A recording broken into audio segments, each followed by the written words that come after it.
Welcome to the Hollywood Outsider, an award-winning weekly entertainment podcast. We're going to have a shortened episode because later this week we're going to have our 10th anniversary episode, but we wanted to review a few films, including Jungle Cruise, The Green Knight, and Stillwater. Let's get on with the show. My name is Aaron Peterson. Joining me today is my fellow host, Troy Heinrichs. What's up? And just Troy is joining me for this one because Amanda and John are saving it all for the 10th anniversary episode where Brian Williams and Scott Clark and all the rest of us are reunited for the first time in a long time. That will be a fun episode and cannot wait to be there and experience it. But we have to talk about these movies first. It was a big weekend. It's been a long time since we've had 3 open in one weekend, I think. Yeah. And I 2 out of 3 ain't bad. That's what I would say. You'll find out why I mean that shortly, but 2 out of 3 ain't bad, as Meatloaf says. Remember, you can find more info at thehollywoodoutsiders.com. That's where you find everything. I do want to mention, though, normally we do mention news, but we're not really doing that. Like, this is a very weird week for us to have this, like, shortened episode plus the 10th anniversary episode. So don't build your theory or your opinion of the show around these 2 episodes. But I do want to mention that Black Widow news where Scarlett Johansson is suing Disney because that's huge. For those that don't know, she was Black Widow, and part of her salary was tied into, this is like millionaires suing billionaires, but whatever. Her salary was tied into the fact that she was supposed to make more on theatrical. She's supposed to basically get 20 million or whatever the number was. Plus, she gets a percentage of the gross from the exclusive theatrical window. Well, Disney changed that. They put it on Disney Premier Access as well as in theaters. And therefore, she makes substantially less money. Apparently, she tried to work with them. I don't know. But she sued. And then Disney retaliated and basically called her, well, not basically, they called her sad, the suit, sad and callous, and implied basically that shame on her for suing over this during COVID times when they're just trying to make the best of things over COVID times. And I gotta say, if it was Chris Evans or Hemsworth or any of the other 27 Chris's that are on staff or Robert Downey Jr., do you think they would have made a statement like that? It just seemed really shoddy.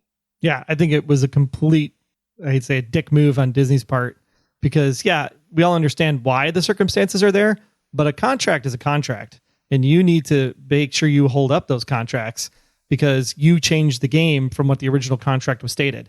Now, if you would have done it up front and said, hey, we have this situation, we got COVID, we're going to do this day and date release with Premier Access, let's restructure your deal, kind of like they do in the NFL. Training camps are open, by the way. Yay, football. Yay, football. But you restructure the contract. You say, hey, I know that we had an agreement. We're going to extend you a year. We're going to accelerate some sign-on bonuses. We're going to do whatever. They could have done that with ScarJo. They could have done that with even Emma Stone was talking about potentially suing for Cruella as well. Mm-hmm. So I think that Disney's behind the 8 ball here, and sometimes they're going to have to play ball, I guess, with these actors and actresses because it's not fair to them to have a deal and then just have the corporations make decisions. It'd be no different than you or I having our jobs and all of a sudden find out, that we have a whole other thing that we have to do without having a conversation first. Yeah, it's a problem. It's a problem. And HBO Max and Warner Brothers, they had a similar problem last year, but they worked out deals with all of their talent where they negotiated payouts to them because they knew that they were losing money because they're not getting that theatrical exclusive window. But it doesn't sound like Disney did that here. And I don't know, man. I'm a corporation basically just because these fights happen all the time. Gerard Butler is suing over $10 million that he lost off Olympus Has Fallen. They're not calling him a bad guy or you're not insulting him in any way. This really felt cheap on Disney's part. Like, if you're going to sue, I mean, this kind of stuff happens in entertainment all the time whenever there's a back end deal and somebody doesn't think that they're getting the right payout and whatever. On the same token, Disney shot back like a kid in a freaking playground, man. Just like at recess, just pissed off that somebody pulled their hair. It's a struggle all around. None of it is a good situation. It's not good for the theater owners. It's not good for the corporations. It's not good for the actors. It's just all around weird. And I think when you have things that are all around weird, conversations just need to happen. Absolutely. Talk first. Always talk first. Absolutely. Speaking of things that didn't go well, let's talk about The Green Knight. Well, The Green Knight is an epic fantasy adventure based on the timeless Arthurian legend. It tells the story of Sir Gawain, played by Dev Patel, King Arthur's reckless and headstrong nephew who embarks on a daring quest to confront the Green Knight, a gigantic emerald skin stranger and tester of men. So this sounds like it would be fun and cool and exciting, but it's also an A24 film. So I'm guessing, critics loved it, but audiences probably hated it, would be my initial assumption. Aaron, you saw it. What say you? Yes. If you go look at the critic score versus audience score, it is drastically different, which is about on par. It's twofold. It's twofold. It's a David Lowery film. He did a ghost story. If you saw that, it's very similar in the vein of a ghost story. It's atmospheric. It's very lucid. It's a little dreamlike. I mean, it's kind of like you're high, whether you do drugs or not. That's basically what the movie feels like when you're watching it. It's like, this is what drugs feel. If you ever wanted to know, kids, you never been on drugs, you never tried them, go see The Green Knight. I think you'll get a good idea. But the problem I have with it is visually amazing. Absolutely. It's very stunning to look at. It's pretty. On the same token, I'm a big fan of story and I'm a big fan of pacing. And this film has neither. Dev Patel's a great actor. He does everything he can with this. But the whole concept of, which I should, I guess, explain briefly, you kind of explained it, but the Green Knight shows up on Christmas to play a Christmas game, which is basically anybody who wants to come at me, take a swing, you get my axe, and the deal is, a year from now, you got to come find me and we're going to do this dance again. It's a silly, silly plot construct because really all Gawain has to do is nothing. He literally has to do nothing and the movie ends. There's really no forced conflict there. There's no surrounding of the castle or anything saying you must come fight me or else. It's just basically a guy strolls in and said, let's play a Christmas game. Come on, take a swing. And Gawain gets a little cocky. It's a movie that's supposed to be about morality and ego and hubris. And I get that. But from that point on, it's hard to explain what the story is because the story just wanders. It's a wandering dream of a story. It's not well told. It's not well paced. It's very, it makes you think you are asleep for a big portion of it. That's how boring parts of this movie is. So visually, great, stunning, but story-wise, pacing-wise, not good, not solid, very poor. So if I'm understanding you, it's like for people that are How I Met Your Mother fans, it'd be like What? a slap bet. I don't know that right? one. It'd be like the slap bet, but there'd be no context as to why the slap bet was even brought into the existence in the first place. You just have people go around hitting people, but there'd be no actual purpose. There's no reason for it. There's really no reason other than a guy shows up and says, challenge me. And then, he gets a little cocky about it and I guess challenges him. So like I said, it's a little bit to do with ego and hubris, but it's completely unnecessary. It's completely unnecessary. And then, a year later, he has to go find him and complete this challenge. And it's basically his journey as he gets there, as he tries to get there. But it's so meandering and wandering and boring. I hate to use that word, but it's boring and not boring. Like I love art movies. Don't come back. I didn't get it. Oh, I got it. I just didn't want it. I wanted a movie. It isn't something where it wasn't the movie I wanted. It just wasn't good. It just wasn't good. But it's going to I knew exactly what the reviews were going to say the second I saw 5 minutes of it because it's pretty textbook. What would you say it's similar to from the A24 repertoire? I mean, is it like a Midsummer where it's completely whacked out and strange, or is it more like Uncut Gems where it was actually kind of a gem because of the way Sandler played that? Like, what are your thoughts between? I would probably lean more into Midsummer, but I would say Midsummer had an interesting story. It just was drug out too long. There were hints of something great there. There were some definite great moments, and the story made sense. It was just a matter of a little bit of a pacing issue. I think it was about a half hour too long. It was just a go along for the ride. And the plot never really made sense. It was really nonsensical, which I get what it's adapted from. On the same token, you still have a story to tell. You have to tell a story. Pacing is required. I understand that many people just want to embrace the moment and just go along for the ride. But I need that ride to go somewhere. I need that ride to have a point. And it's very much in the line of a Terrence Malick film, which if you know Terrence Malick, it's the exact same kind of concept. So that's what I would compare it to. More, not A24, but Terrence Malick films. Well, and the Tree of funny part Life, about this stuff like movie that. was, yeah. And the funny part about this was I watched the trailer. Like everybody was talking about it going into the weekend as like it was the one to see. And then I watched the trailer and I was like, dude, do I have to like take drugs to like understand the story just from the trailer alone? And then when I heard you say how bad it was coming out of the film, I was amazed to see like, yeah, it's exactly what I thought it looked like from the trailer perspective. Yeah. So in this case, the trailer did a great job. Told me to stay away from it. Yeah. I mean, I would always tell anyone, if you're really excited about something, go see it, see for yourself, judge it for yourself. Like, I'm just telling you, my opinion of it is that it was not a good movie. I can tell you, Amanda also, she's not here today, but our other host, she also saw it. She hated it. So it's not, like I said, everybody's going to have their own opinion. I think it is very much going to be one of those love it or hate it movies. I don't think there's much of a middle ground. I really, really feel like you're either all on board or you're not on board at all. And I was Jack in Titanic. I'm just like, just let me freeze and die. Let me out this boat. Well, I mean, this is, we pick on Amanda a lot on the show, but this is the one time I'm going to say thanks, Amanda, because she's the one that wanted this one and forced me to go see Stillwater instead. So for Green Knight, if this was she loves the story, and it was her most anticipated, I think, of the year, and she hated it. Yeah, she hated it. She hated it. Hated it. Well, if $10 are full price of admission, what are you giving the Green Knight there, Aaron? $3, and that's all for atmosphere and visuals. There's much to look at, just not much to indulge. Now, you and I both saw Stillwater, Matt Damon's new film, and it revolves around Bill. He's an oil rigger whose daughter has been in prison in France for 4 years for a murder she says she didn't commit. And Bill's a bit of a roughneck. He's never really came through for Allison, and now there's a lead on where Akeem, the young man Allison says killed her former lover, is holed up. Bill sets off to find Akeem, and along the way finds a chance at redemption with a helpful translator and actress in Virginie and her adorable daughter Maya. It's kind of like a daughter replacement, which is a little bit of a weird thing, but stars Matt Damon, Abigail Breslin, and Camille Cotin.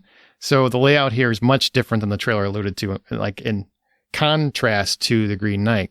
This is a different kind of film than it looked like. You know, this is not like a white knuckle thriller or a murder mystery, even though there are elements of that here. It's more a dramatic look at like family dynamics and missed opportunities. Would you agree with that? 100%. I was really pleasantly surprised at where I thought this was going to be, as I said in the review that's up on the website at thehollywoodoutsiders.com, that it was literally going to be 2 hours of brooding Matt Damon just kind of meandering through scenes and trying to accomplish things and really try to uncover like who was the killer and how does he set his daughter free. But really it's a journey of Bill trying to reconcile his past, at the same time trying to reconnect with his daughter. At the same time, it almost feels like he's also looking for a family. He's really trying to understand, like, how can I move forward to potentially love someone again because of the way his wife died tragically. And it's just really great to see Matt Damon take that essence of struggle and depression and channel it into something in order to come out on the other side. Although at the same time, you know, have the challenges and struggles that come out of all of his actions and decisions as well. It's a real interesting take on like, how much do we try to meddle in events, and does the meddling actually cause more harm or does it actually produce good? And seeing the juxtaposition of that through his journey, I thought was really fascinating.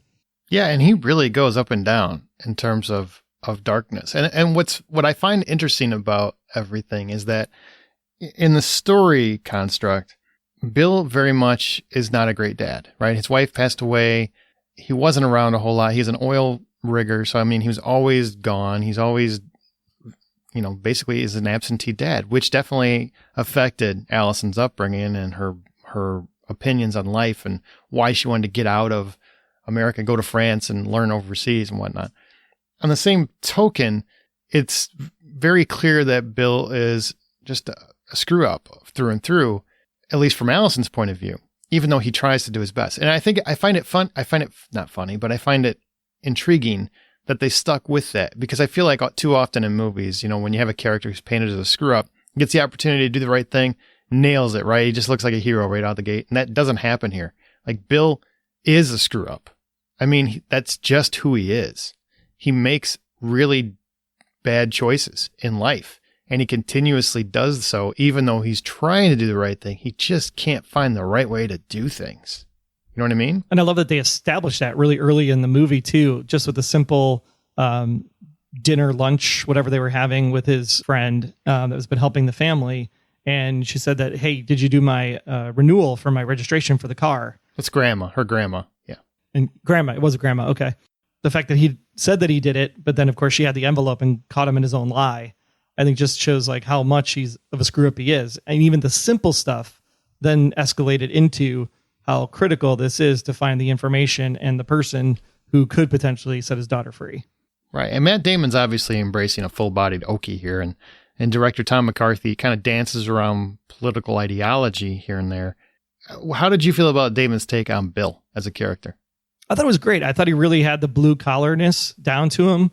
He had a very soft-spoken, yet hot-tempered if he needed to be when it came up. He was very determined and very passionate about what he believed in, which I think is very much Southern Plains kind of aspect when you think about upbringing and what it means to have values and things of that nature.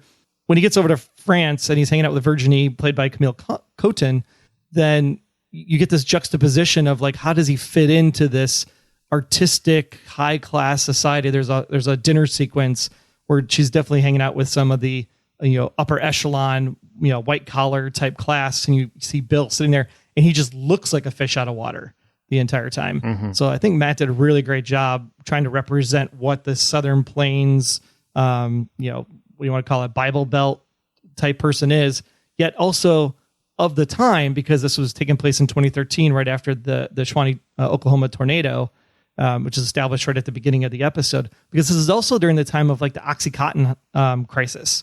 And so with his absenteeism from being on the oil rig, you also have the fact that, he was a little bit of an alcoholic. He was obviously doing some kind of drugs. We think it was the OxyContin specifically because of the work that he did. Mm-hmm. So he really, channels all of that to show like how much of a depressive state he's in, but yet trying to get out of that depressive state.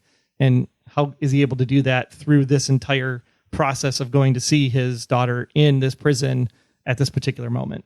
Yeah, it was kind of surprising to me. Well, not surprising so much because, I mean, it's Matt Damon, and whatever you think about Matt Damon, the person, or his politics or anything else, he's a great actor. Always has been. He just has a knack for finding humanity in just about anybody.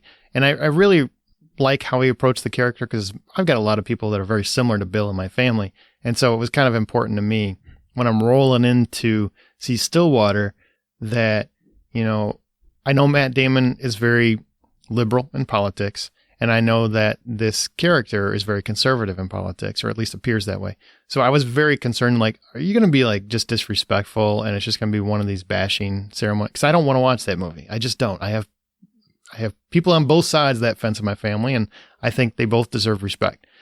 And it wasn't like that at all. I think he did treat Bill with respect. It was very much the character is written. So the fact that he was a screw up had nothing to do with his politics, just him as a person, just who he was, who the character was.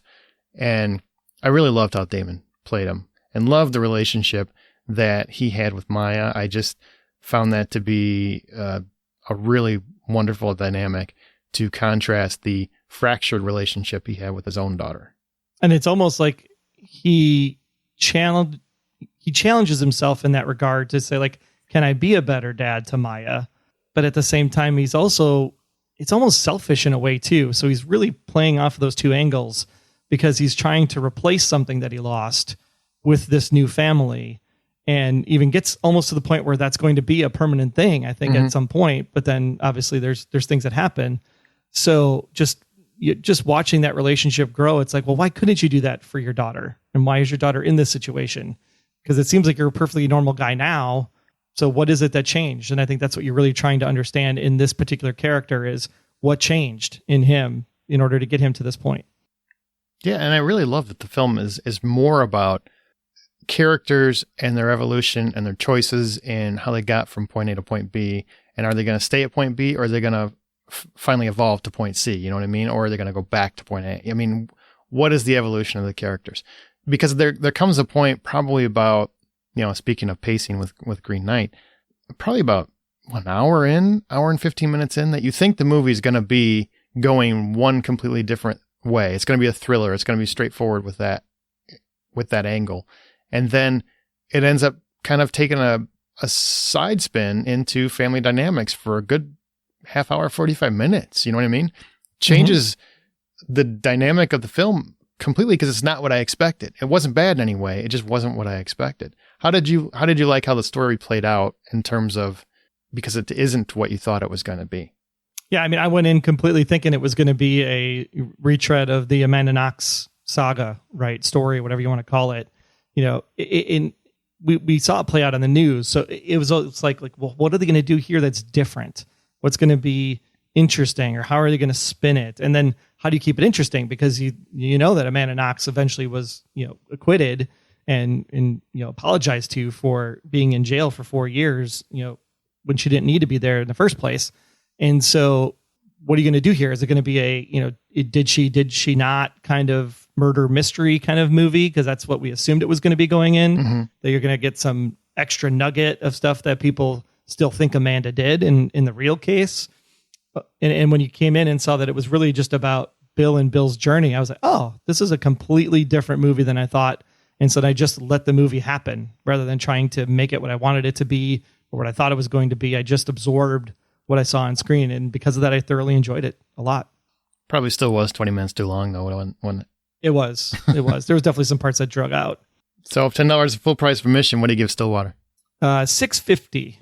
All right. I am right on board with. Yeah, the screenplay, it was pretty much pretty standard fodder, pretty straightforward. But I thought the music was really great, and how they blended Southern Plains music with French Riviera and kind of combined those two styles together for the score in the background. And then just the visuals and the shots I thought were really, really great to capture, how Bill's feeling as he's driving from place to place, and just the rundownness of the area that they were in France, just to show kind of like, he's run down, this village is run down. Like, how do I get any kind of hope in this movie? Which Maya portrayed, and Maya did a great job. And before we move on to Jungle Cruise, I want to talk about Amanda Knox. And if you weren't aware, there are people that don't follow this sort of thing, but Amanda Knox was also a student overseas who, her roommate was murdered, and Amanda Knox was convicted of the crime, said she didn't do it, and then years later find out that it was a different person that committed the crime, who was in jail the whole time, and she was still convicted because the police just didn't want to admit they were wrong. And she finally was released and was allowed to come home. But she wrote a scathing piece about how this film is taking liberties with her name, and how basing it around her life without even talking to her was both insulting and damaging to her already kind of sullied reputation. I want to know how you felt about that, because that's an interesting point that I probably wasn't sensitive to going into the movie until I read her piece, and I'm like, wow, that's true. I mean, I get where she's coming from. Yeah, I'm of two minds of that. One being, I could totally see her point of view and how it's kind of reopening up trauma and reopening up these wounds that she had from the case, so many years later, now that it's been completely put aside. So having to relive that and be in the media again, like, I totally feel for her. At the same time, the movie itself, if somebody had never told you this is based on an Amanda Knox story, right? If those words never came out into the media or into the spotlight in any way, shape, or form, you would have no idea this is Amanda Knox related. The characters are completely different. The situation with his daughter and Lena, the Arab girlfriend, like, totally different than what actually happened in the Amanda Knox story. There's so much different that I don't think pretty similar too, though. I mean, you got to admit, they've been going around kind of saying it's akin to the Amanda Knox saga. So I think part of this is on them for bringing it up in press as well. Or exactly. Maybe people are asking in that question. Maybe that's the problem. Because the only thing that's the same is that she went to jail for a potential murder that you don't know if she did, and got out 4 years later. I mean, that's the crux of the story, right? Now, whether you want to say that's Amanda Knox or you want to say that that's Joe Schmo or Billy Bob down the street, I mean, I think that's the challenge, is that the production said that it was the basis of their idea, and therefore they should have involved her and really got her opinion. Yeah, so that's what I'm saying. Like, I do think they could have not mentioned it. And for a vast majority of people, they're not going to know the difference, because a lot of people don't know that story. Believe it or not, I mean, not everybody knows about the Amanda Knox story. But the thing is like when they're going to mention it in interviews, now maybe they're being asked about it, so maybe they're just answering it honestly. But in the same token, if you're going to make something and knowingly revolve it around a well-known situation where a woman was wrongfully imprisoned for a murder she didn't commit, at the very least, communicate with her in some way or acknowledge it to her in some way that this was an idea sparked from you. Like, it's not based on your life. It's our own take on certain things. But at the same time, it's kind of related to what you went through. And I followed that case very closely. So, I mean, it definitely echoes it in many respects. And then they start throwing it around when they're doing press junkets and interviews. And I'm just like, wow, I mean, I get where she's coming from. That's got to be hard for her because for many people, they still think she's guilty, even though she was acquitted. You know what I mean? Like they think she got away with something, even though she was acquitted and the real murderer was convicted. I was that same way because as I was looking, at the early reviews and things of that nature, I'm just like, was she acquitted? I can't remember. Like, did she get off? Did she not get off? Like, what was this? I know she got out of jail, but maybe there was something else. And so, yeah, it was definitely some gray area there for sure. Just makes you wonder, like, should people be writing movies like this that are so close to real life events and then not paying any real respect to the real people that get hurt by doing that? You know what I mean? It would be like doing a Monica Lewinsky movie and kind of putting it or something similar to Monica Lewinsky, and then she's got to relive that all over again. Yeah, trauma is a tough thing. You really have to be considerate of other people's feelings and work through that with them in order to understand like what is safe and what's not safe, just because you don't want to do any damage. And it's not just about giving them money for it either. Like, hey, we're going to buy the rights. Right. Money doesn't necessarily solve everything. People can still be impacted by it. Absolutely. Absolutely. All right, last movie, Jungle Cruise, The Rock and Emily Blunt. Well, The Jungle Cruise is a movie that is based off of the ride inside of the Disney theme parks. The ride itself is actually a fun romp where you go around and the boat driver goes and tells really bad dad jokes and puns as you go through the thing. So the question becomes, how do you take literally the slowest, sleepiest ride in a theme park, Aaron, and turn it into a theatrical spectacle? You put The Rock in it, and then you put Emily Blunt in it, and you just make magic happen. That's what I would say. You throw a little bit of Pirates of the Caribbean 1, a little bit of The Mummy, mix it all together, bam, you got Jungle Cruise. That's really what it is. I think it was they had the dad jokes in here, by the way, so you would love that. Oh, they did? Okay. That's really the key. Like, that's the ride. The whole ride is the dad jokes. So if they didn't have dad jokes in this movie, it's like immediately like, I'm not going to go see it. Yes. And it follows Dwayne Johnson, The Rock, is Frank Wolf, Emily Blunt is Lily Houghton, and Jake Whitehall is her brother, McGregor Houghton. And what is happening is Lily and McGregor are trying to find this magical flower that's basically going to change medicine forever. Like this flower has healing properties. It's very much a legend. It's a rumor. It's kind of a Indiana Jones thing where you're just looking for a myth. And there are like an Uncharted video game story. Absolutely. Yeah. Very similar. And Lily Houghton is very much like an Indiana Jones. Like what's funny is you think that The Rock is going to be the action star, and he does get some moments, but Emily Blunt is just as formidable, if not more so, the action hero in this than The Rock is. And she does a kick-ass job with it. Like, she's perfectly cast, man. She kicks ass. And they have wonderful chemistry. He's the boat captain who she commissions to get him to this spot so she can find this flower, based around, or this tree. And it's complicated. It's weird. None of it really makes sense, but it's basically, here's the thing that they need to get to. Here's the MacGuffin that's going to save the world. They need to get to it. And then along the way, they have Nazis that are chasing him down. And of course, Jesse Plemons is one of said Nazi. He's Prince Joachim, but he's very much a Nazi. He's got his own submarine, and he kind of brings back to life some of the cursed patrons of the Amazon River and tries to use them to thwart Lily's path.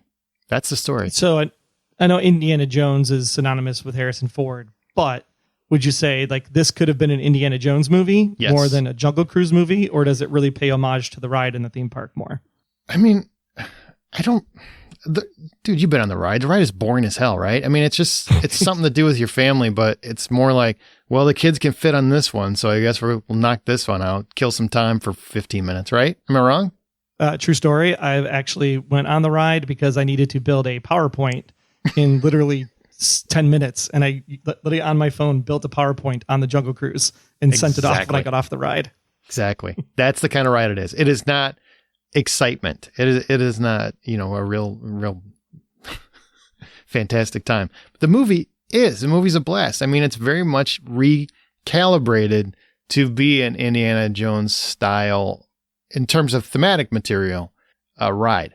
In the same token, the feel, the vibe is very much it's very much Pirates 1 meets The Mummy. I mean, except Emily Blunt is Brendan Fraser. I mean, that's really the kind of film that it is, because there are some horrific elements. There's some great special effects. There are some monsters that come out of there, but it's very family friendly. I mean, just like Pirates and Mummy were family friendly. You could take your kids to it. They're going to enjoy it, not get too scared, but there's enough cool mystical things happening to keep everybody engaged, which is what you want in a summer blockbuster. Like, it really felt like the most summer blockbustery family movie that we've seen in a long time.